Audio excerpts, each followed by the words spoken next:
From the views on the streets We go to bed empty hunger. to the blaring horns of a hustling city, the loudest voices of the common man got a medium to be heard. This particular administration, they were coming unprepared. It's not a bad thing to renovate the president's lodge. Through top-notch programming, unbiased reportage of news, sports, business, entertainment, and cultural documentaries, Voice of the People 90.3 FM became a symbol for 21st century media. And now, a new baby is born. Voice of the People Television, VOP TV, youthful, full of vigor and penchant for excellence in the continent's media space, exposing the wrongs, applauding the rights, dissecting the news without fear or favor, through factual and accurate stories and contents. Corruption kills three things that makes a society. Representing the interests of the people and giving them a voice. Voice of the People TV is here to stay towards building a fair society. VOP TV, Voice of the People Television, truly a voice for the people.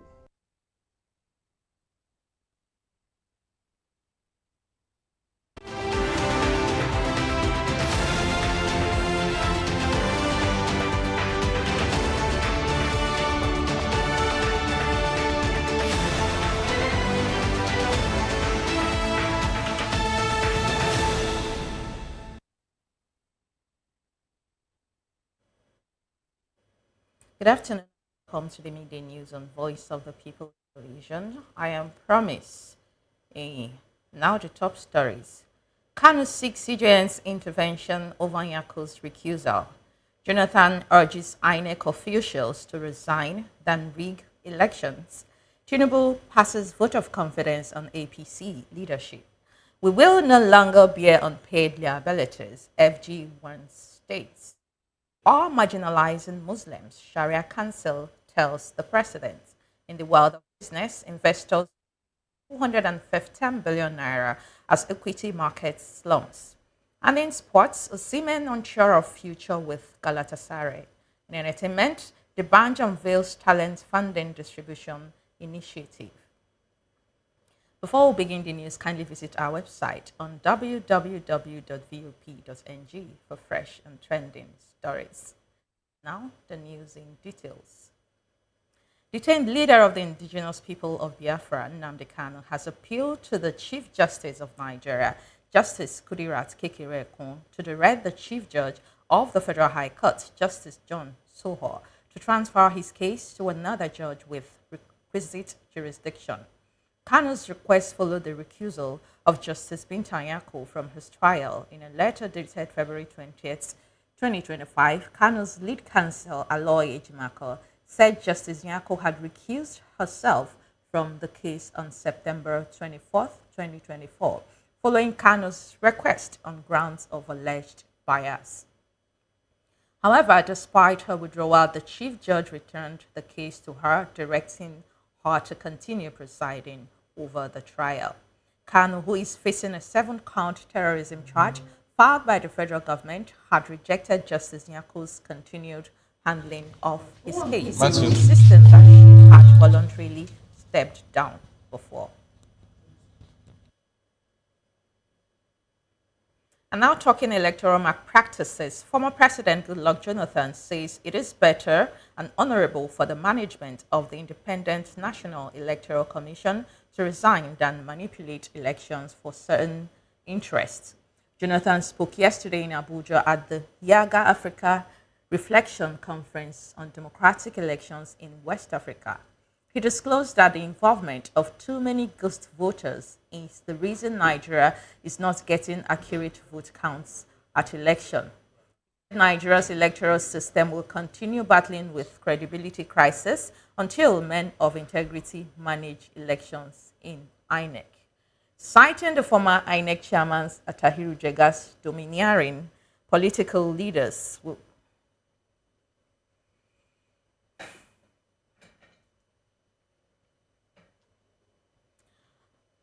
Citing the former INEC chairman Atahiru Jega that domineering political leaders will pressure officials to do what is wrong, Jonathan said they should rather be able to resign and walk away. According to him, Nigeria is in trouble if it does not have such kind of people. He also added that INEC officials should not be peddling the cheap excuse of being pressured.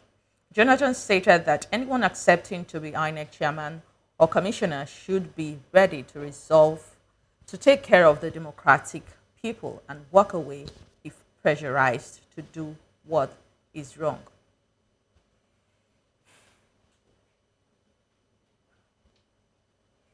Moving on, President Bola Tinubu has expressed confidence in the ability of the All Progressive Congress APC leadership to build the nation and significantly contribute to Africa's growth. Tinubu said this on Tuesday while addressing the APC caucus meeting at the State House in Abuja. He reaffirmed his commitment to the renewed hope manifestation of the APC. The president noted that the party could steer the future of the country and make a difference. He also added that the party was teaching a lesson that we, particularly Nigerians, is a great African country that can build and help Africa to grow. He underscored the importance of achieving food sovereignty and not just food security to better reposition the country as the nation with capacity to reposition the continent. Moving on, the federal government has warned that it will no longer take responsibility for unpaid liabilities incurred by state governments. To address this issue, the Accountant General of the Federation, AGF, Dr. Oluwatoyin Sikirat Maiden, urged states to plug revenue leakages to enhance revenue generation and collection. She said it will ensure the state governments receive their revenues as and when due, and the federal government will not be burdened unpaid liabilities. She spoke during her working visit to the Federal Play Office in Kano. According to a statement from the Office of the Accountant General of the Federation, the Director of Press and Public Relations, Bawa Mopa, Maiden stressed the need for financial discipline, directing federal pay officers, FPOs, to ensure that ministries, departments, and agencies, MDAs, complies with the federal government's public financial management reform initiatives. The Supreme Council for Sharia's Council in Nigeria, SCSN, has expressed disappointment over the Muslim ticket that brought President Bola Tinubu and his vice, Kashim Shettima, into office in 2023.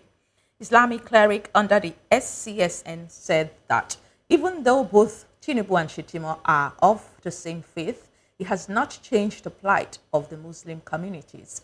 They also insisted that despite the general belief that the ticket will favor the Muslim community more, the reverse has been the case as millions of Muslims are politically marginalized under the current administration. In his remarks on Monday at the pre-Ramadan lecture, the president of SCSN, Sheikh Abdul Rashid Hadiyatullah, also reminded the federal government that the social-economic hardship in the country was becoming unbearable and urged that solutions should be proffered without further delay.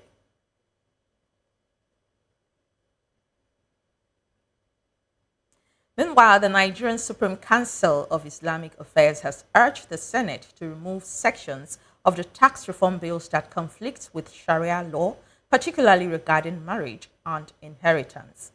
The NSIA made the appeal today in memorandum submitted to the Senate Committee on Finance on Tuesday. The council also called on the upper chamber to replace the term ecclesiastical with religion in a section of the bill, urging that the current wording could imply the exclusion of some religious groups. The memorandum stated that the NSCIA, as the representative of all Muslims across the country, recommends that all major technical, political, and social economic concerns raised by different groups be equitably addressed to ensure broad satisfaction. The NSCIA further urged the Senate to pass the tax reform bills once its recommendations has been considered. They expressed appreciation for the opportunity to submit their views to the Senate. And away from that now, this report says that the Nigerian Army has debunked reports that the Chief of Army Staff, Lieutenant General Olufemi Oluyede, has introduced an automatic promotion initiative for personnel who served in their current ranks for 5 years or more.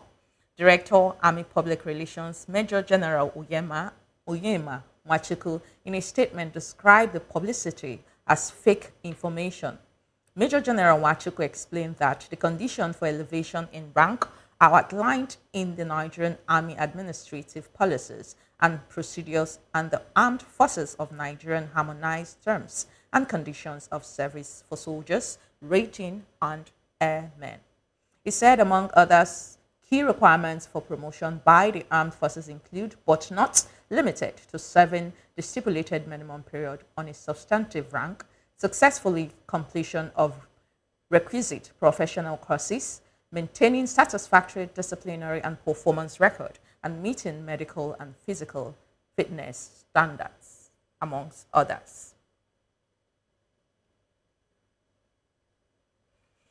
While joining us to analyze the stories and more today is Barrister Darlington Agomo, who is our VOB in-house analyst and, of course, a legal practitioner. Good afternoon, sir. Good to have you on the Media News.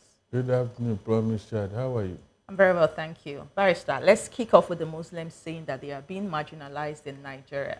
Barrister, the two card-carrying member, who is the president and the vice president, the two card-carrying members of APC that run with the flag of the APCs, are Muslims. Remember the controversy that sparked during 2023 election, the Muslim ticket. A lot of Christians and people who were not Muslims were against that ticket because it seemed like that was a favor to the Muslims. But the Muslims seem to disagree with us, as they are saying that they have been marginalized, even though the president and the vice president are Muslims. How ironical. What do you think? Yeah, it shows that these people, they are like Oliver Twist. Wanting more? Wanting more, yes. The privilege they are enjoying is not enough. The privilege that their own customs and traditions are in our constitution, their Sharia law, is not enough. You can imagine. So what are they not telling Christians? Because you kept quiet. Mention anywhere in that constitution that you have Christian doctrines, Christian traditions. They also have issues with the tax reform bills, so especially the place that talk about inheritance and all of that. Yes. They are asking the Senate to revisit that bill. Yes. It's been passed. I will not blame them. It's because we have a very dysfunctional country. If not, it's a secular state. There should be no religion, tradition, or custom in our constitution. But we have allowed them to put in our constitution. That's why whenever you get to that point, they will tell you it is their tradition and custom. It's a no-go area. You can imagine. So I pray that the Senate will not listen to them. On the tax reforms. I am telling you, they would not need all those rubbish there. Let them take I remember that a lot of northern governors had issues with that tax reform bills. In fact, they were vehemently against that bill. It caused a lot of uproar. They are changing their mind. It looks like a lot of them have, tried to reconsider some of these things and let it go. Yeah, they are beginning to become born again now because they have looked into the reforms and all that. Some of us agree with it. It's just that the methodology, like at the collection point, who is to collect this tax? We are not because there is a section that says that a third party is going to be involved. Exactly, in the collection of the exactly. That is, I've been saying it. That is my own fear. Who is that third party, or even the fourth party? Who is that person? If you are not sure of the third party, then don't talk about the reform now. You should have been sure of. That's what we are saying here. A third party. Or are you looking at what happened in Lagos State, where Alpha Beta was collecting tax for Lagos State? A lot of people has that same rumor. Exactly. But, so if I think the federal government has debunked that a long time ago, that the third party has nothing to do with Alpha Beta, but there will not be a replication of what is happening in Lagos to the federal level. Then who is the third party? Until they tell us who is the third party and whom that third party will be answerable to. I will continue to have my doubts. But this particular thing about religion coming into taxation, look, your religion is a private matter. We don't want to know. The Christians But that are have Muslims being marginalized, Barrister? is that Right now, in this administration? At all. They are not. It's just, like I told you, they are like Oliver Twist. The Christians that have not been talking too much about their tradition and custom, included in the constitution, you mean they don't know what to do? Look, the Muslims should be very, very grateful that Nigerian Christians are not as aggressive and as agitated as they are. Every little thing, they will bring religion. Everything, they bring Muslim into the matter. But how about Christians who just don't bother with all these things? Just for peace to reign in Nigeria. So, Barrister, one of the key points of what they spoke about, which is very pertinent, is about socio-economic hardship in the country. And are asking the president to profile a solution. So it's affecting all of us, whether you're a Christian or a Muslim or a traditional worshipper, whatever you are going to the same market to purchase your products. You use the same naira, we use the same currency, we buy fuel at the same fuel station. So whatever is going on, no matter the ticket you run with, whether it's a Muslim ticket, whether it's a Christian Muslim ticket, we buy the same products. It affects us. The policies of the government affects everybody at the end of the day. So this goes beyond party affiliations or ethnicity or tribal lines. And that was what they've been talking about, and that was what a lot of presidential candidates that ran in the 2023 election spoke about. You see, you know, when you are telling a lie to a people, before long, that lie will be exposed. When Tinubu removed fuel subsidy, he said it is only the elite of the elite that are benefiting from fuel subsidy.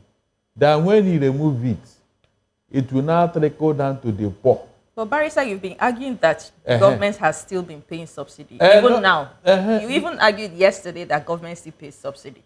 Is that what? You said they still pay subsidy, although they gave it another name, which is not subsidy. No, I didn't tell you that. I said I don't believe that any subsidy is paid because all the subsidy was removed. Yes, I don't believe that subsidy has been removed. Yes, that's what we're saying. You always say you never believe that subsidy was removed. Yes, because we didn't see the benefits as they told us.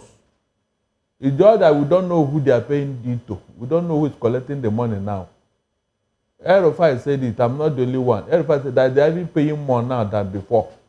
The subsidy they are paying now is more. And there's also stories of padding the naira, trying to patch up the naira. Of course, they borrowed money. They borrowed money to pad the naira. So, I mean, $8 billion. Barrister, talking about borrowing, the government is planning, according to what's on the news, the government is planning to secure six World Bank loans, extra 6 World Bank loans that totals to $2.23 billion.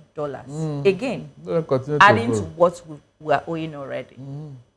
Already, your debt is mounting. And the World Bank alone is saying when you borrow this money now, the money you are owing them will be over $9 billion. So why does World Bank keep approving loans? That means when you add the IMF, add the China, add the US, add all these other Western, the Paris Club. That is how your money got to that 142 trillion and still counted. That will tell you where we are heading to, because whenever Tinubu come out and say he's going to, I will just be looking at him. He's going to do what? He's going to bring Uhuru here. He's going to be paradise. That the reform will see yield fruit. But he has been yielding, traveling around the world and trying to win where is the back impact? to Nigeria. Where is the impact? Where is the impact? Tell me, 2 years down the line, where is the impact? So whenever he says this thing, I just shake my head. When you don't have money, so what are you going to use to do all this thing you are promising Nigerians? What are you going to use? What are you going to use? You are dependent on borrowed funds. You can never be rich by borrowing money. You can't. Because very soon the people you borrow money will come and your richness will collapse. Barrister, still talking about borrowing money. Now, the federal government is warning the state government that they would no longer take responsibilities of their unpaid liabilities incurred by state government. You know that federal government stands as a surety to all the state governments when they go out to borrow money. Remember what happened where they seized Nigerian properties in Liverpool and some parts of Europe because Yeah, of that what one former is, yeah. Ogun State governor did and the money they borrowed, which was an embarrassment for us then as a country. They should not blame the state because the money the states are borrowing is tainted with party sentiments. They are the ones approving this loan for their party in different states. Go and check. All these things is tinted towards APC states. Under Buhari, he was approving it for them. So why are they complaining? Because you cannot go to borrow money outside Nigeria as a state if the federal government does not approve of it. They must sign as your surety. So why are you approving it only for you to turn around and be complaining? Did any state government go and borrow money on their own without you, the federal government, approving? So why are you complaining?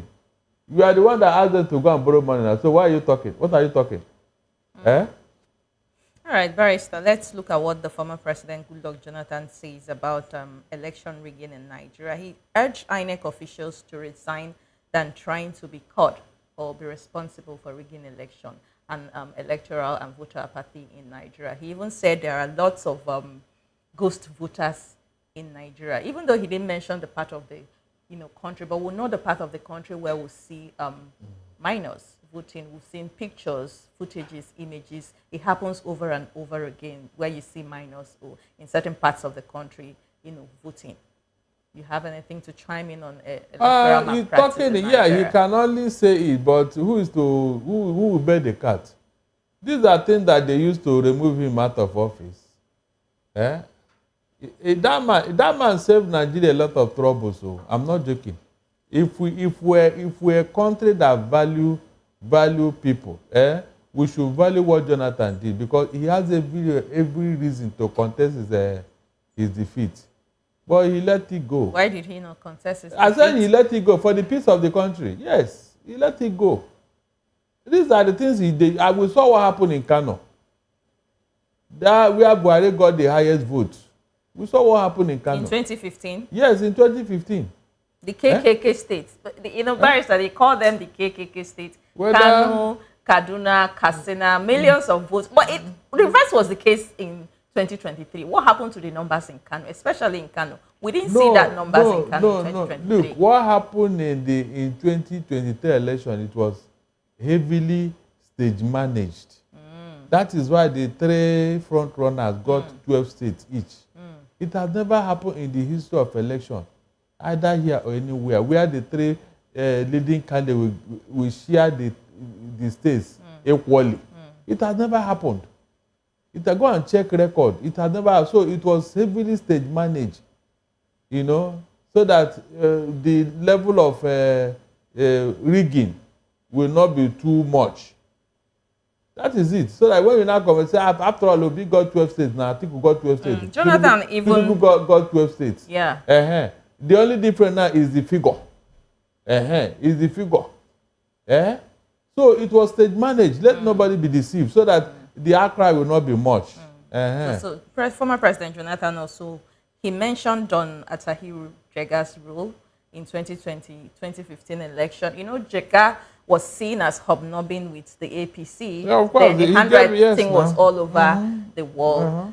In 2023, we saw Mahmoud Yakubu still almost doing the same thing, where you see an independent or the chairman of an independent body, that was supposed independent body, electoral body, hobnobs with a particular party. And at the end of the day, that shows the results of the election. Even the results were published, even before the results get published. You will know that because this head of an independent body is hobnobbing with a certain party, you already know what is going to happen. You already know the result that they are going to publish. So shouldn't INEC be independent in totality? Shouldn't they be an independent body? Or should it? Or is there a way there should be a law, Barrister, taking away powers from the executive to appoint the INEC chairman? I think that's where the problem is. As long as this same executive will dole out money for election and give it to INEC, they will still play a part. Or is it because the INEC chairman gets appointed by the executive? Is that where the problem starts Other people that are supposed to be independent in Nigeria, are they independent? Like the judiciary? So, are they not independent? Eh? Is the judiciary not independent? Who is independent? Please don't go there. Okay, sir. Even outside their record is telling you that that particular institution is one of the most corrupt in Nigeria. So an independent person who, the last two CJN, during their validity speech, what did they tell you? That the judiciary has become a cash and carry for the highest bidder. Imagine a CJN telling you that. That means that place is no longer the hope of the common man. So what are you now saying? CJN, validity speech. And he said it because he was going. What he saw in office, I don't think he could have said all of them. So what other evidence are you looking for? So is it the legislature? Of course, you know what's going on there. Akpabio told you that whatever they bring to them from Asorok, he will just sign it without reading it, just stamp it and so take it back to the president. Like the national anthem, the national anthem was approved under 24 hours. The corruption it passed the first, second, and third reading. It's pervading. It's very, very pervading. That's why when people say we are in a democracy, I just laugh. This is not how democracy is done or run. This is not democracy, when you look at it properly. Like Aerofa is equally saying that it has become a one-man show. One-man show. And you are calling it a democracy. Both in their party and in the whole federation. It's one-man show. All this one, some of the judgment that you are seeing today is being stage managed and teleguided. If the judge does not play ball, they will just remove the person or transfer the person to... So it's very, very unfortunate. Serious. My fear is that if this thing continues, this democracy may collapse. I'm not joking. When you see a failed state, this is what happens. People just take advantage because they have power and they abuse it to the detriment of the entire society. They abuse it. So you are not asking yourself, this thing I'm doing, how will it help my country? How will it help democracy? How will it help humanity? It doesn't concern you. Your own is for you to have your way and let every other thing collapse. Barrister, then talking tomorrow about... you turn around and say you are fighting for democracy. Talking about area of fight, there's something Shawara said today that caught my attention. Barrister, do you remember that journalist that got missing sometime when El-Rufai was the governor of Kaduna State, that the Yati that usually criticizes El-Rufai, that boy got missing. Till today, he has not been found. Nobody knows if he's alive or dead. So Shawara is telling El-Rufai, you're coming out as a crusader to us now. Where has this boy been? And he's asking El-Rufai. I wonder what happened to that boy. Let him say now. That's why, you know, when he came out, I told everybody I'm not interested. I told everybody that El-Rufai and the Amechi, forget it. They are just pretenders. They want to get back to power. And they want to use the gullible Nigerian public. That is why he started with criticizing his own party. So that we not say, yes, this man, yes. Yes, when he gets power, he will not do what they are doing. That's why he criticizes. It's a lie. He will do worse. One of the reasons why he was not giving any ministerial appointments because he is a fanatic, an extremist. In fact, he's a jihadist. He said it himself. So what are you now saying? All he did in Kaduna, he has not said anything about it. All he did in Kaduna, especially against Christians, he has not said anything about it.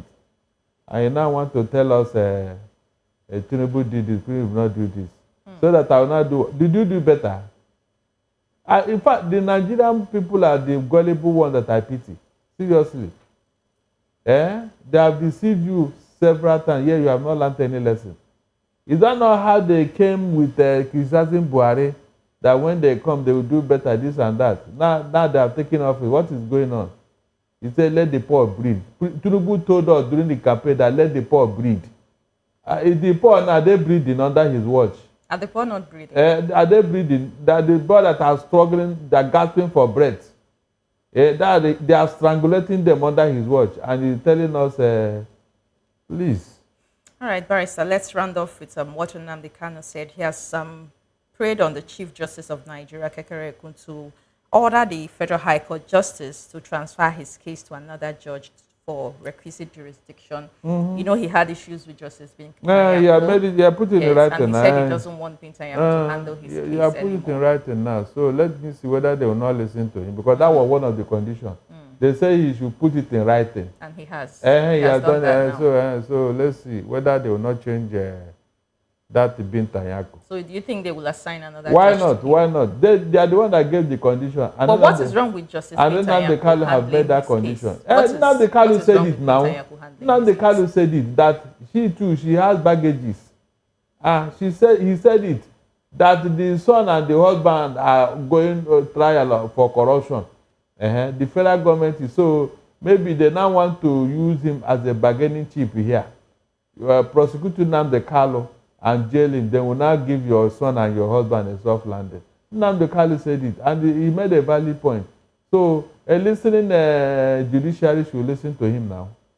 He didn't say don't try me, but change this particular judge.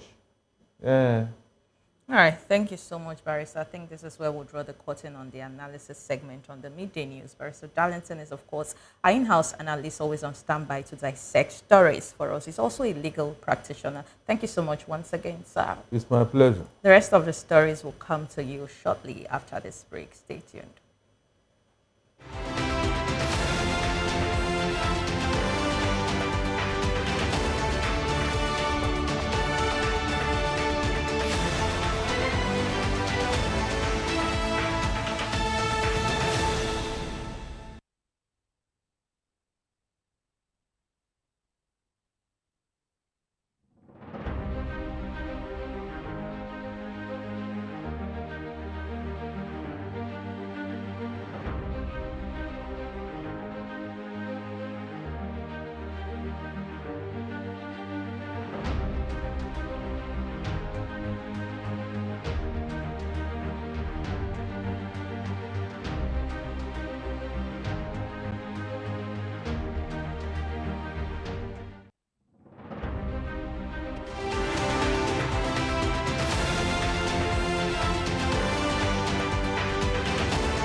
Welcome back, and now to the rest of the story. The Chief of Army Staff, Major General Olufemi Oluyede, has vowed that there will be no rest for terrorists in Nigeria until they are wiped out. He said that the army is improving on strategies to make sure that terrorists, especially in the northeast part of the country, are flushed out. Major General Oluyede disclosed this today during the visit of the 35 Artillery Brigade Alamata in Abeokuta. The army boss who inspected the quarter guard upon arrival at the 35 Artillery Brigade and subsequently addressed men of the command noted that the army has recorded success in taking out a huge number of bandits. He also added that efforts are being made to record more success.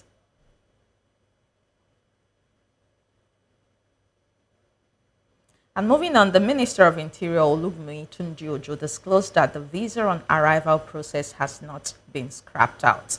The minister made this known after he met with the Director General of the Presidential Enabling Business Environmental Council, Zara Audu, in Abuja. During the meeting, the Minister of Interior reassured the DG that the visa on arrival process is not being scrapped out, but rather upgraded to improve efficiency and effectiveness. The minister further clarified that travelers will still be able to apply online for short-stay visas, with approvals being granted within 24 to 48 hours.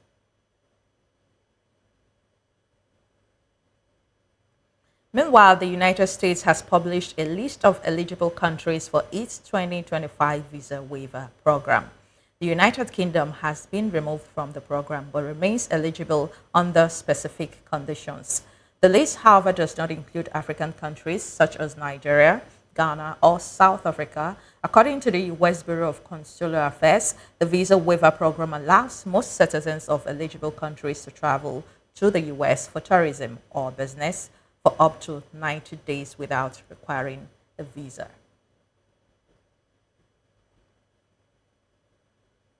And now talking education matters, the Joint Admissions and Matriculation Board has reiterated that there will be no extension of the 2025 Unified Tertiary Matriculation Examination registration beyond March 8th. The board spokesperson Fabian Benjamin made this known in a statement in Abuja. Benjamin disclosed in the statement that the registration period, which commenced on January 3rd, will close on March 8th, 2025, as previously announced. He further disclosed that over 1.5 million candidates have already registered, which aligns with the board projections for the 2025 examination cancel. The examinations body spokesperson urged candidates to complete their registration as soon as possible and adhere to the set deadline for the 2025 UTME. And now away from that, we move to Delta State, where 5 people at least have been confirmed dead, while 20 others remain missing after 2 speedboats collided along the waterways in Warri South local government area of Delta State. The tragic incidents, which occurred on Monday evening, reportedly involved boats ferrying passengers returning from a burial ceremony. Eyewitnesses attributed the fatal crash to poor visibility, also adding that most of the passengers were not wearing life jackets at the time of the incidents.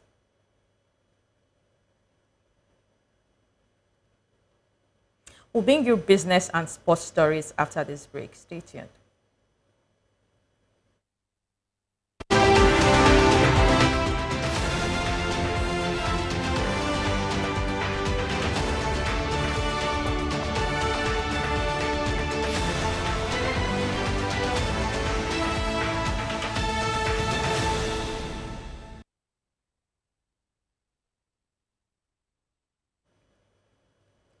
And now in business, investors at the Nigerian Exchange Limited lost 215 billion naira at the close of trading on Tuesday as the equities market extended its losing streak.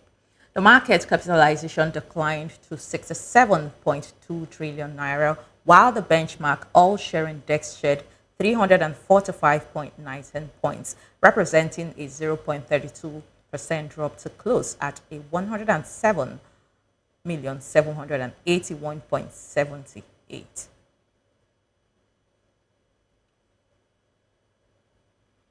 The Lagos State government has announced the full enforcement of the electronic call-up e-call-up system will commence on March 1st, 2025.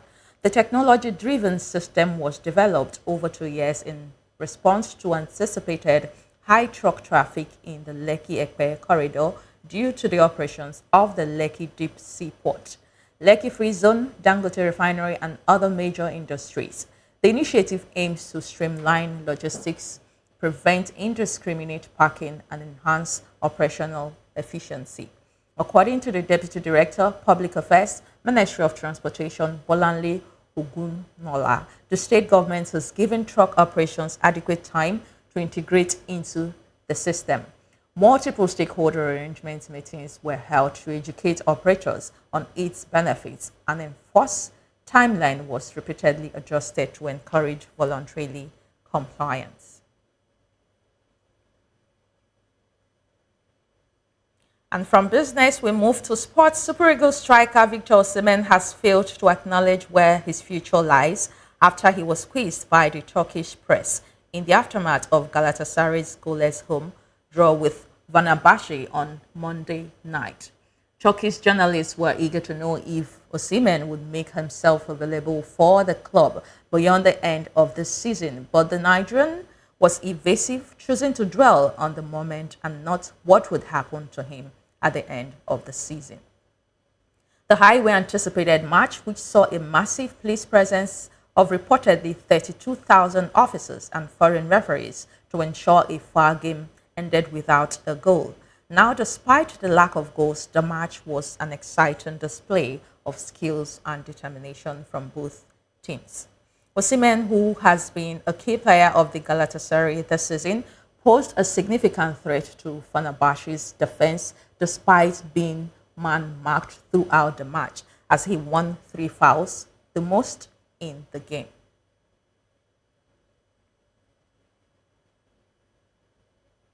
Still on sports, defending champions Quadri Aruna of Nigeria and Dina Mashref of Egypt, along with Egypt's Omaru Asaro and Hannah Goda, showcased flawless performances at the 2025 ITTF Africa Cup, advancing to the knockout stage of the prestigious tournament. Aruna dominated his preliminary matches, securing convincing 3-0 victories against Tunisia's Maishal Sabi and Benin Republic's Abdel Kader Saloufo. Mashref also continued her dominance, smoothly advancing to the second round.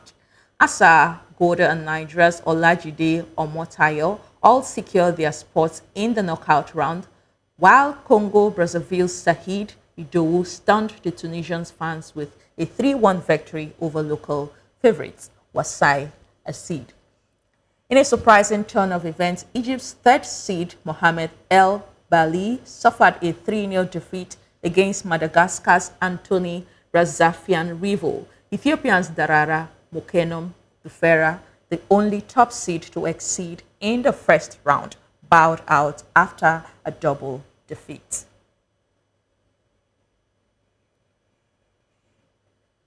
And now to entertainment, where Afrobeat legend D'banj has enlisted sensational artists Nas Boy and Berry Tiger as brand ambassadors for his revolutionary music tech enterprise, Cream platform.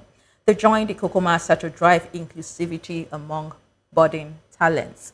The new brand ambassadors, who epitomizes the aspiration of Cream platform to empower independent talent across Africa, were unveiled at a press conference in Lagos last Wednesday.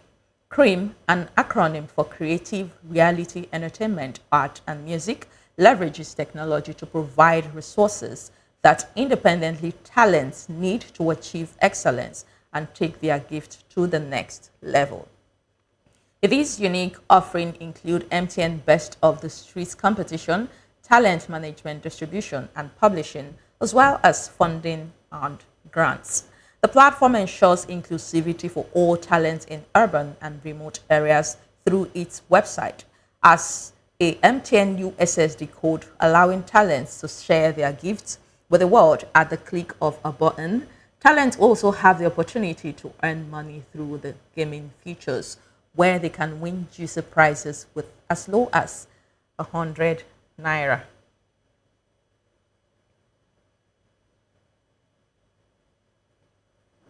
Music star Ademola Oyinola, also known as Fireboy, has opened up on why the track Isheoluwa led to the song on his fourth album.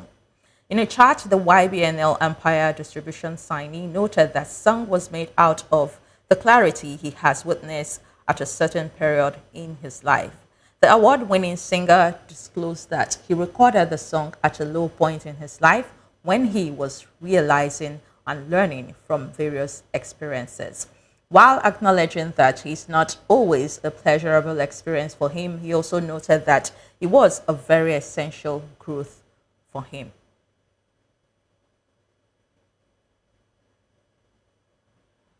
Before we end the media news, let's take a recap of the headlines again. Kanu seeks CJN's intervention over Nyako's recusal. Jonathan urges INEC officials to resign than rig elections. Tinubu passes vote of confidence on APC leadership. We also told you that we will no longer bear unpaid liabilities, and this is according to the federal government warning the state governments. You are marginalizing Muslims, Sharia Council tells Tinubu. In business, investors lose 215 billion naira as equity market slumps. In the world of sports, Osimhen unsure of future with Galatasaray. We told you in entertainment that D'banj unveils talent funding distribution initiative.